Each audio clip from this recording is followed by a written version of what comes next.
Hey, everybody. Welcome to episode 101 of the Addiction Unlimited podcast. I'm your coach, Angela Pugh, helping you get that sober life you want. Thank you for hanging out with me today and listening to the pod. I love you guys. I'm so happy when we get to hang out and spend quality quarantine time together. I know you are bored and stir crazy and ready for the world to go back to normal. And I'm working on giving you a great community to be a part of with like-minded people and support to continue working on sobriety and not lose your mind in the process. Today, I want to send a special thank you to one of our listeners, and she has been a part of the private Facebook community for a long time, and she's a lovely person and a joy to get to know.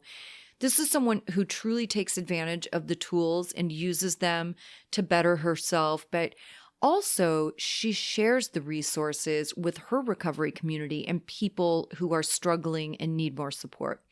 I've gotten to meet her in a few of our online recovery meetings that we're doing in the Facebook group. She is an active member of the Facebook group, posting in there, supporting others, always being positive, and she joined the Inner Circle membership as soon as it was available. And I want to read a comment from her real quick that she left in the Facebook group. She says, Angela, this is a wonderful way to get extra help, and more importantly, it's a fabulous way to pay a very manageable amount of money to support your work on an ongoing basis. Your pods, materials, recent meetings during this crisis, they have all helped me so much and are helping those I send to enjoy the resources also. I know you are a good person with a real passion for helping people overcome addiction, but your time and money are valuable. Thank you for making a way for me to help support your hard work. I'm in the inner circle as of today. Holy crap, what a dream comment to get from one of you. And I want to say also, she reached out to me later and asked how to get a membership for one of her sponsees who is really struggling right now. This is the epitome of service, you guys. This is a testament to recovery and growing up, learning how to think of other people other than ourselves, right?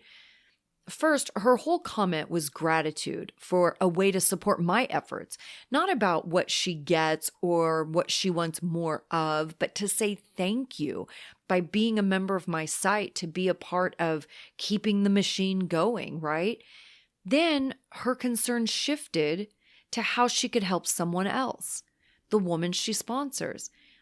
Again, nothing about herself or what she needs or wants, but how can she continue to be of service to someone else to make their life and their day a little easier?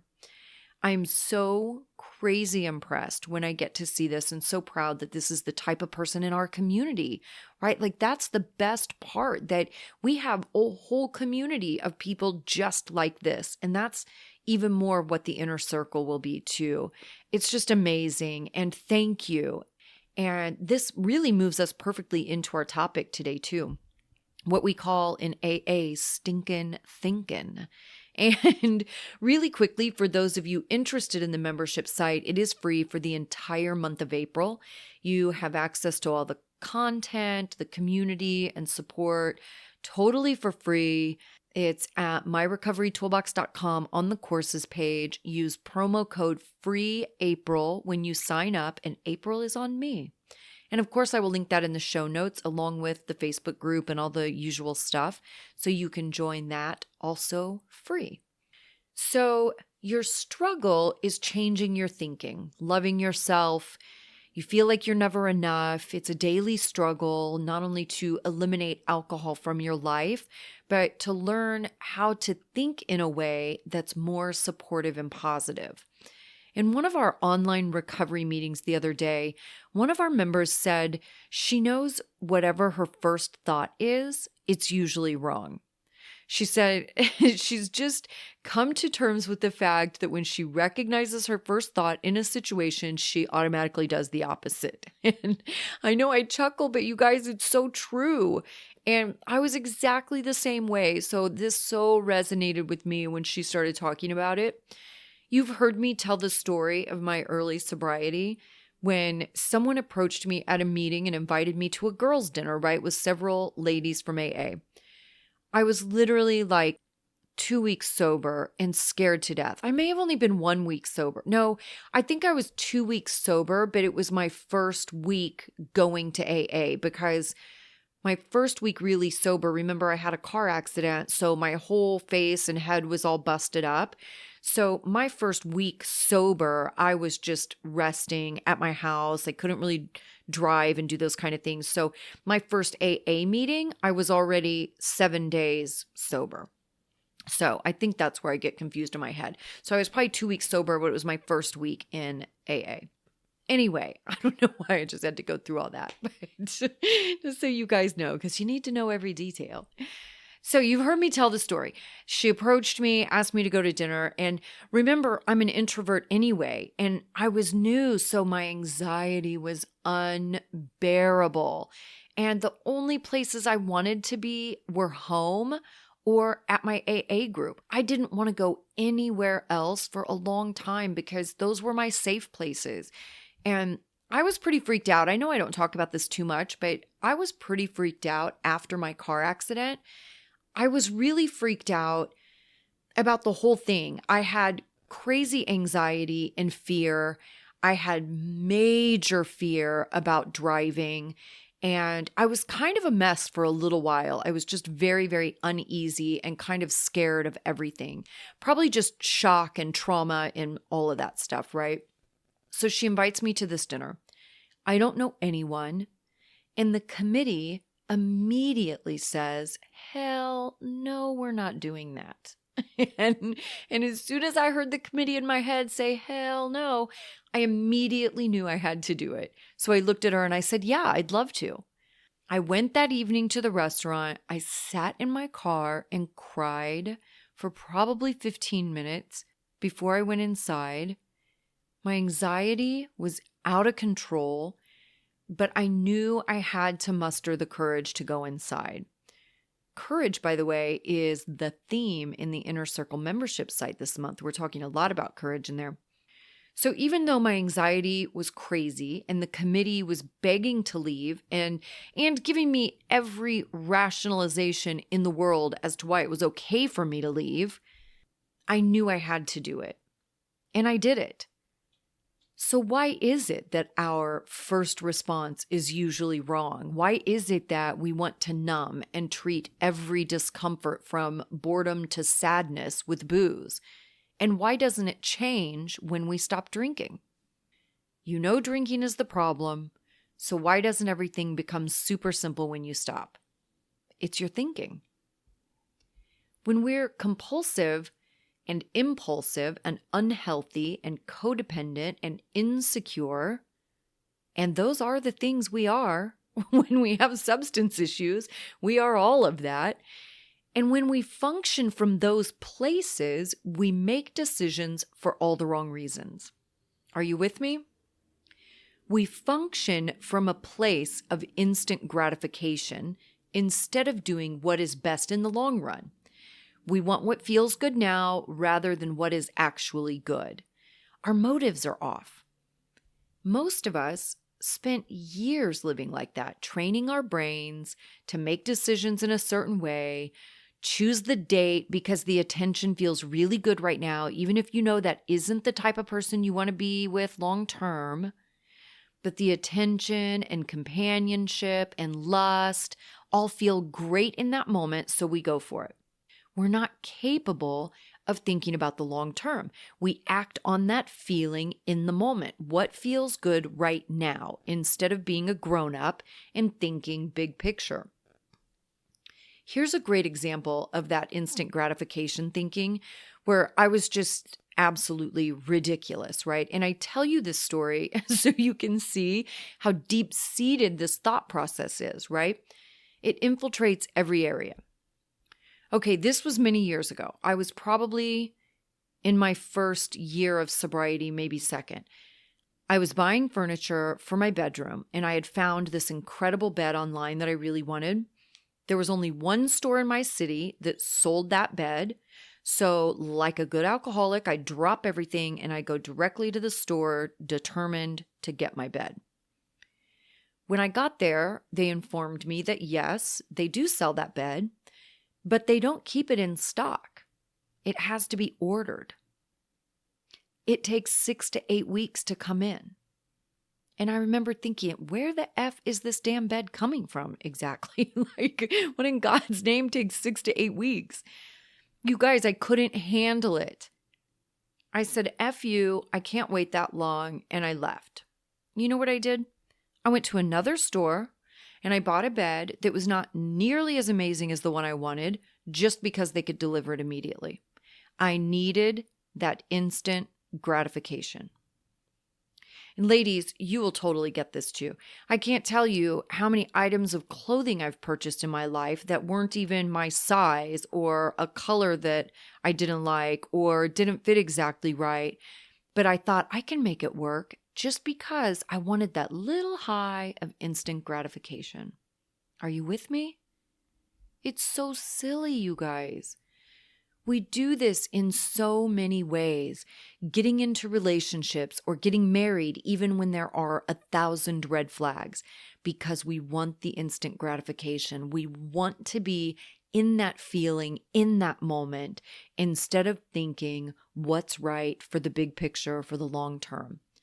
Driving to an AA meeting and sitting in the parking lot, too afraid to go in, and you leave because the instant gratification of getting back to your comfort zone is all you want in that moment. Or avoiding a tough conversation with your kids or boss or partner because you don't want them to be upset with you or have a fight. The instant gratification of feeling good and safe and getting along is more important than having a crappy and difficult conversation.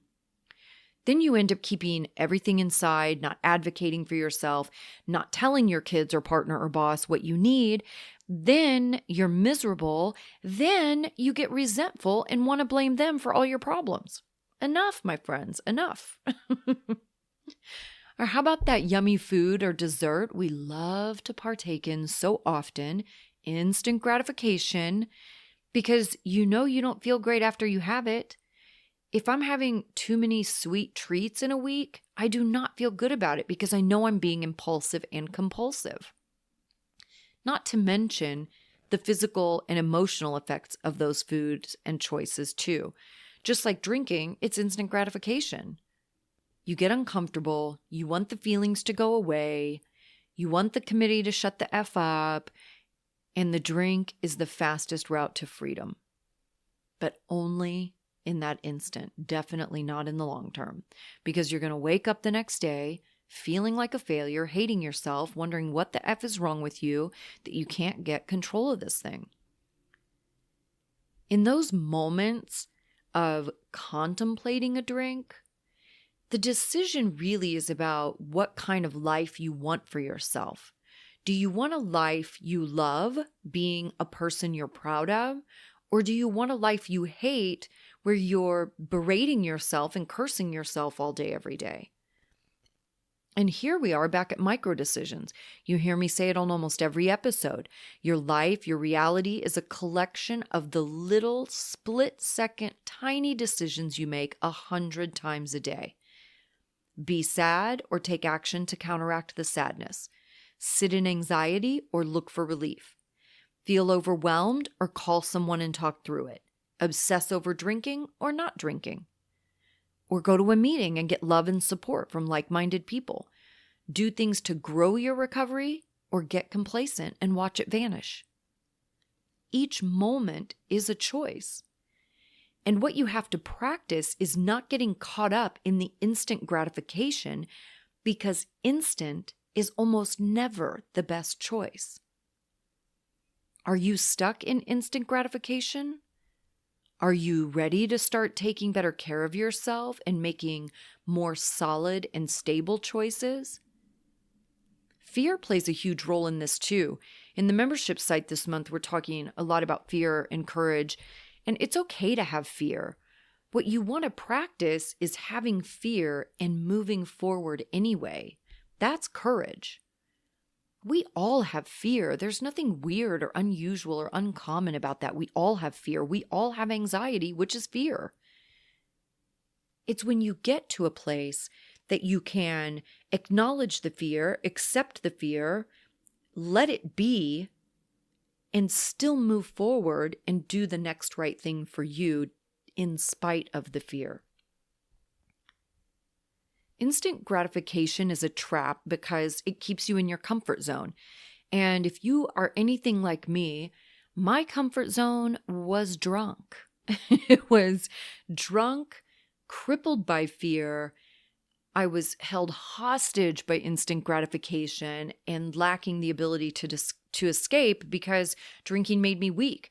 I just didn't have the strength, the mental capacity to figure out how to get out of there.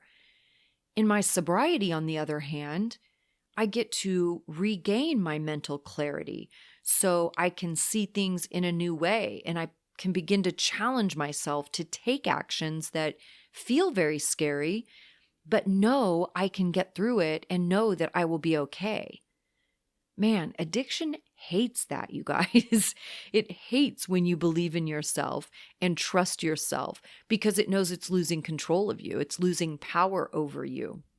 I want you to start thinking about this as instant gratification. Your initial thoughts aren't usually wrong because something is wrong with you. They're usually wrong because we're used to making decisions based on the wrong reasons. You make your life choices based on comfort and instant gratification and fear. Well, that's a pretty shitty criteria, honestly. I mean, you're probably not going to get far with that. One of the ways I started making this shift is thinking about everything in delayed gratification. The greatest feelings in life come with delayed gratification. Think about it.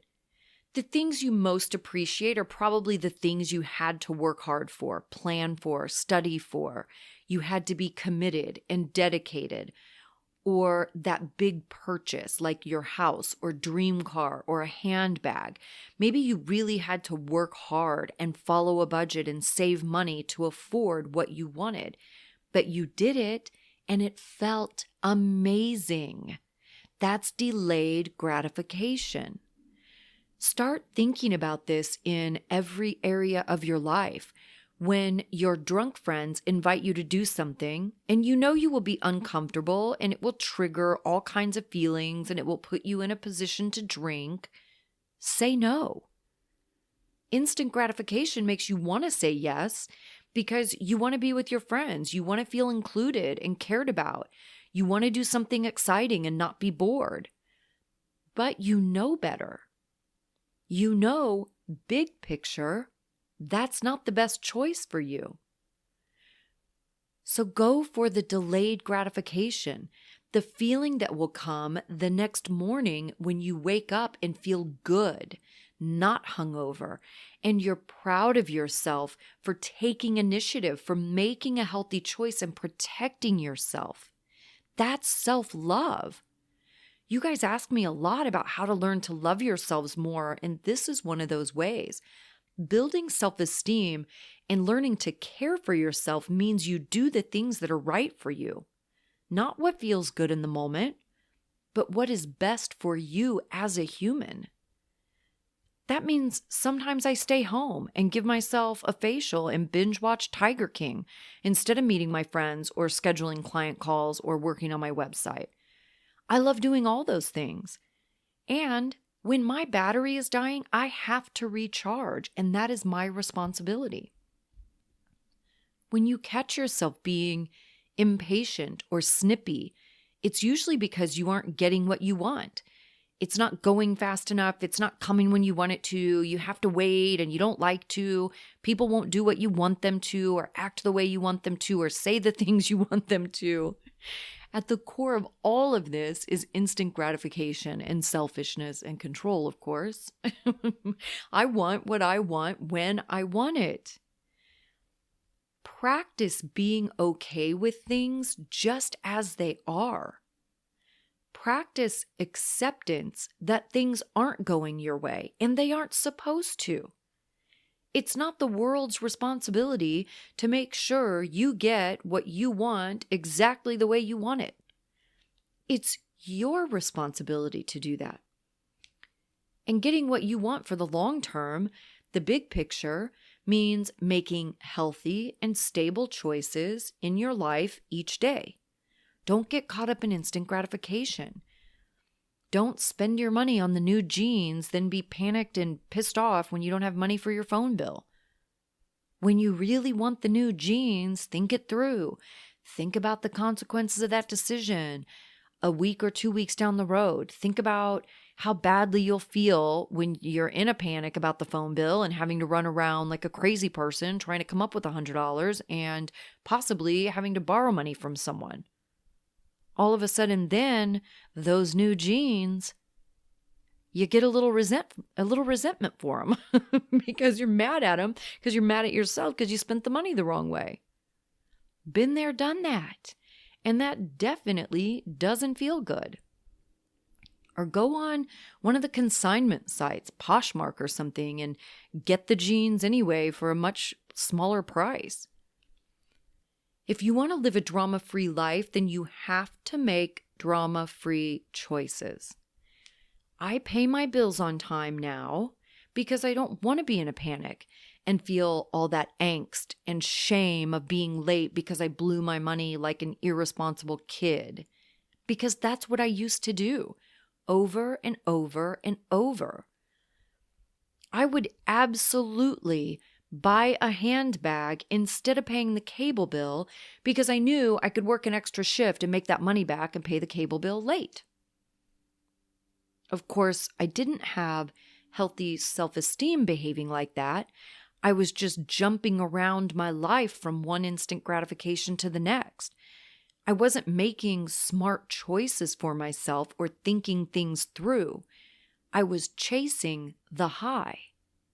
Whether it was a handbag, a guy, a trip, a new car, a drink, it was all moment to moment with no plan.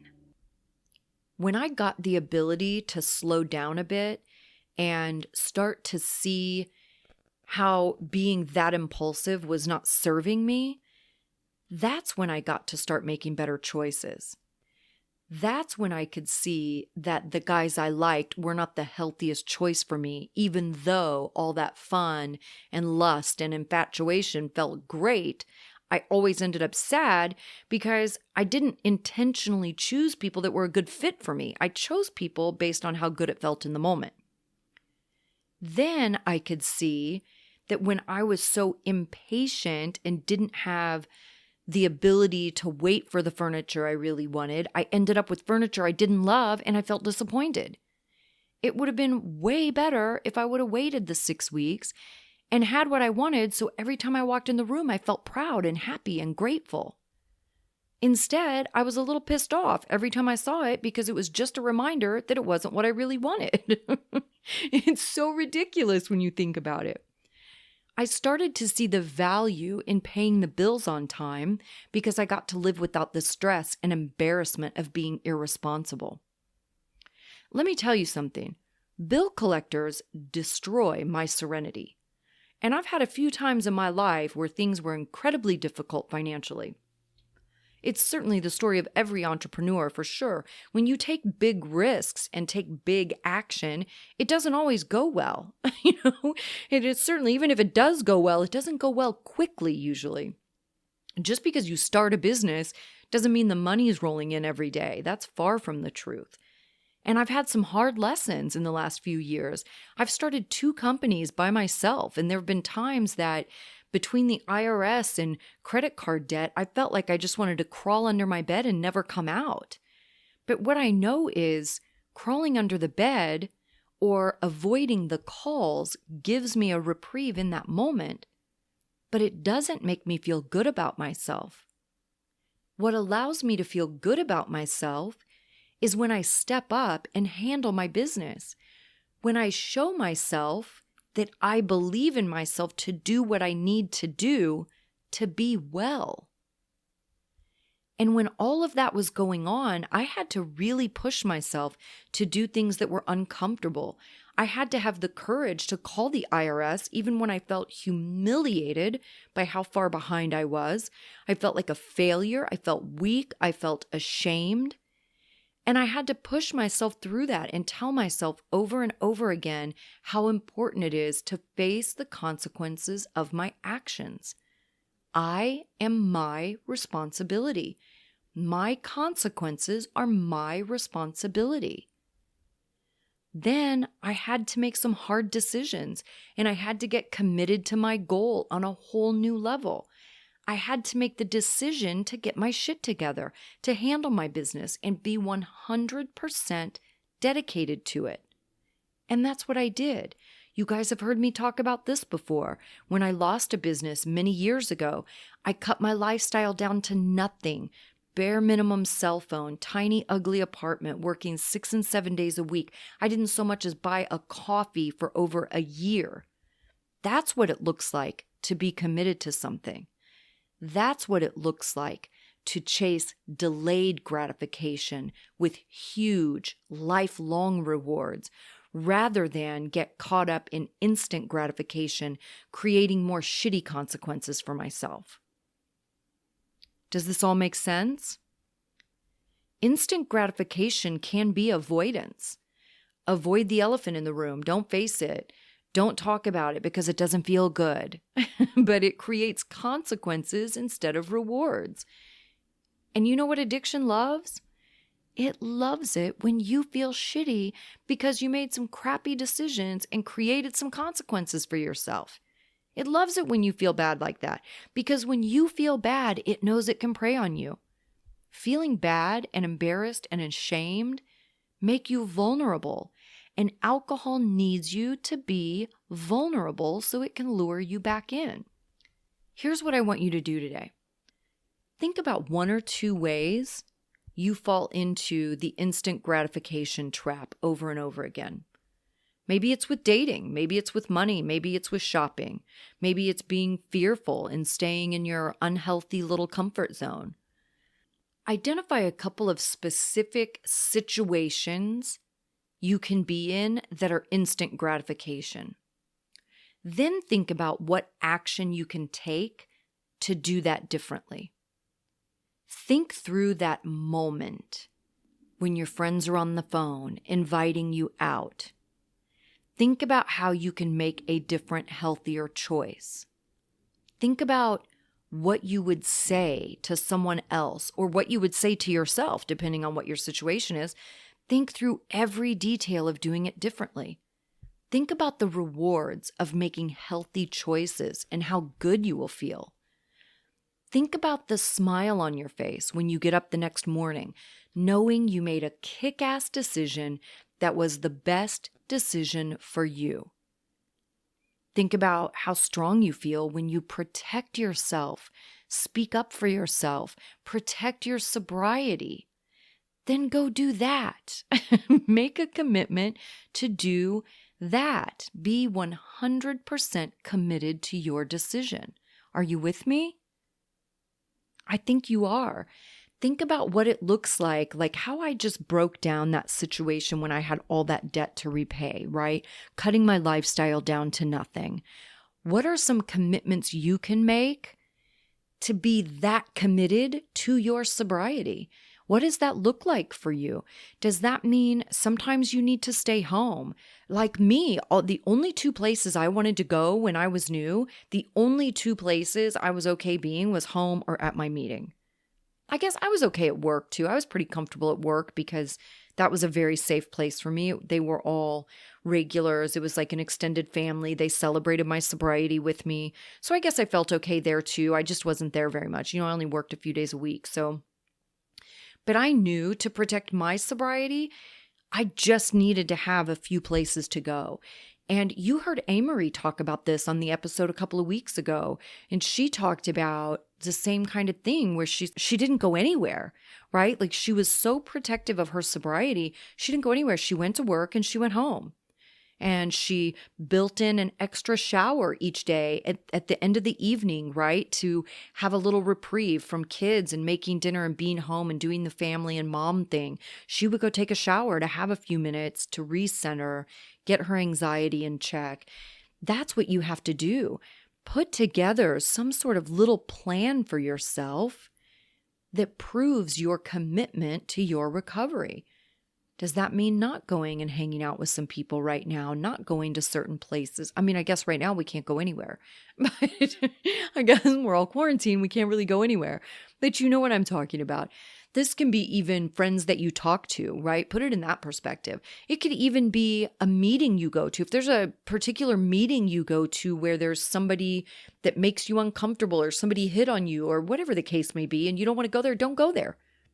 Make a commitment to finding a new place to go, but find a new place. Don't just remove the healthy aspect of a meeting, just remove it and don't replace it. You have to replace it with something else healthy. But that's what I want you to think about. How can you be more committed to your sobriety? And what does that look like? What sacrifices are you willing to make to protect yourself and protect your sobriety? Thank you so much, you guys, for another great week. Thank you for being involved in the Inner Circle membership site. Thank you for all your enthusiasm, your kind words. Thank you for supporting one another and being active in the comments in the Inner Circle and the Facebook group. I think, honestly, we have the most powerful and amazing community of anyone out there. And I'm super proud of all of us and grateful that I get to engage with you guys and I get to meet you in real life in our online meetings. That's been really fun. If you love this episode, please take a whole 20 seconds and share it with someone. Be of service. And don't forget to join the Inner Circle, free for the month of April. I'll put that link in the show notes. And I would definitely recommend that you join during April, because for the people that join during April, there may allegedly be another surprise for those of you who are getting off your buns and taking action and not procrastinating. So I'm just going to throw that out there. Just a little word of advice. You may want to go ahead and join before April is over so you can get the little gift that's coming your way for being an early adopter. And I appreciate that, you guys.